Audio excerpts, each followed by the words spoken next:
नमस्कार। प्रिय बालक एवं बालिकाओं, स्वतंत्रता संग्राम की घटना पर आपके लिए प्रस्तुत कुछ घटनाएं हैं।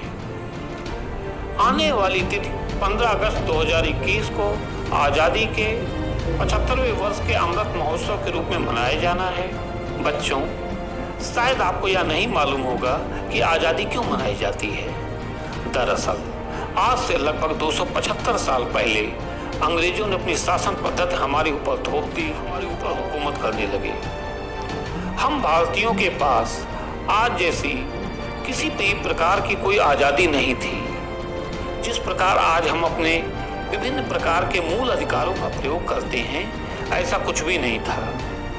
वे हमारी ही धरती पर हमारे साथ क्रूरता का व्यवहार करते, हमें अपमानित करते, हमारे ऊपर अत्याचार करते। यूरोपियन क्लबों पर भारतीयों को अपमानित करने के लिए लिखा रहता था, Indian and dogs are not allowed. आइए हम और आप स्वतंत्रता संग्राम की एक संक्षिप्त चर्चा की बात करते हैं। भारतीयों द्वारा की गई 1857 की प्रथम महान क्रांति एक युगांतरकारी घटना थी, जिसने अंग्रेजों को भयभीत कर दिया। इस घटना के कुछ वर्षों के बाद अंग्रेजों ने भारतीय राष्ट्रीय कांग्रेस की स्थापना करवाई, जो कि एक सुरक्षा वाल की तरह कार्य करे और उनका साम्राज्य बना रहे। यहाँ पर भी उनकी एक चाल थी। अंग्रेजों ने अपना साम्राज्य बनाए रखने के लिए 1905 में बंगाल विभाजन जैसा एक घृणित कार्य किया, जो बांटो और राज करो का प्रथम उदाहरण था। डिवाइड एंड रूल आपने सुना होगा। भारतीयों द्वारा इसका पुरजोर विरोध किया गया और इसी क्रम में स्वदेशी एवं बायकॉट आंदोलन लाया गया, जो काफी हद तक सफल था।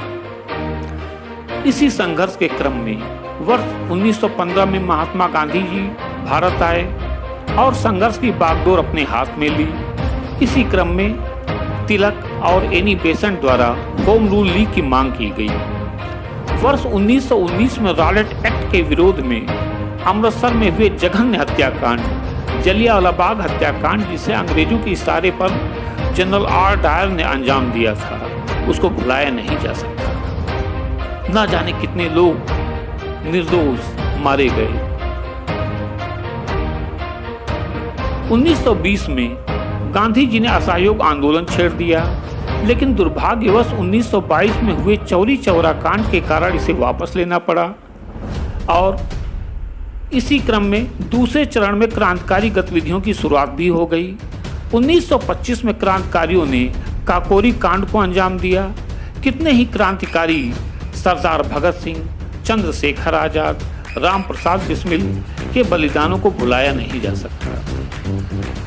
वर्ष 1928 में साइमन कमीशन आया, जिसमें भारतीयों को अपमानित करने के लिए इसमें किसी भी भारतीय को सदस्य के रूप में नहीं शामिल किया गया था। पूरे भारत में इसका विरोध किया गया। Go back Simon commission go back के नारे लगाए गए। और इसी साइमन कमीशन आंदोलन के दौरान लाला लाजपत राय, जिन्हें पंजाब केसरी के नाम से जाना जाता है, घायल हुए। अंततः उनकी मृत्यु हो गई। हालांकि साइमन कमीशन का सरोकार भारतीय संविधान के निर्माण से था। गांधी जी ने विरोध में प्रथम सविनय अवज्ञा आंदोलन छेड़ दिया, जिसकी शुरुआत 12 मार्च 1930 को नमक सत्याग्रह से हुई। अंततः गांधी जी को इस आंदोलन से अंग्रेजी सरकार बैठफुट पर आई, क्योंकि एक बार फिर बायकॉट, वस्तुओं का बहिष्कार आदि जैसे कार्यक्रम इसमें शामिल किए गए थे और अंग्रेजों को झुकना पड़ा। और 1931 में दिल्ली पैक्ट, जिसे गांधी इरविन समझौता के नाम से जाना गया, करने पर मजबूर हो गए। संविधान निर्माण को लेकर 3 गोलमेज सम्मेलन लंदन में आयोजित किए गए, लेकिन सांप्रदायिकता के चलते ये भी असफल रहे।